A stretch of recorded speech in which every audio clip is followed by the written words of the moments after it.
This session will help you in understanding the role of WTO in promoting international trade.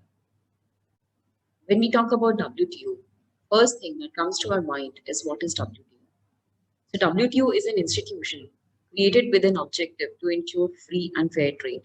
It facilitates negotiation of trade agreement between member countries, which essentially aims at arriving at a set of rules and regulations that will govern global trade.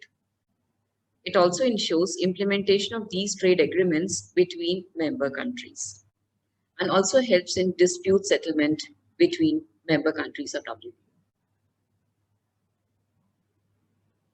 WTO is based on few principles, and these principles are: first is non-discrimination, which means that a country should neither discriminate its trading partners nor between local and manufactured goods, services, and nationals.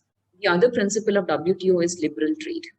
One of the simple ways to ensure free trade is to reduce the import duties or trade barriers. Therefore, when we say WTO is responsible for free trade, it constantly works to ensure that member countries bring down the tariff barriers. Nowadays, countries have come up with many non-tariff barriers like import bans, technical standards to restrict trade. Such type of barriers are known as non-tariff barriers. Thus, one of the objectives of WTO is to ensure that global trade is more open and there are less tariff and non-tariff barriers. The other principle of WTO is transparency. Smooth trade will happen when trade policies and barriers will be predictable and stable. Moreover, such policies will facilitate not only trade but also investment, thereby creating more job opportunities and more competition, due to which consumers can have access to wide variety of goods at low price. The other principle is free trade. Dumping and subsidies are very common words these days, wherein countries indulge in unfair trade practices. WTO provides rules and regulation how such unfair trade practices can be addressed. WTO also works on the principle of special privileges. Three-fourths of WTO member countries are developing countries and countries in transition.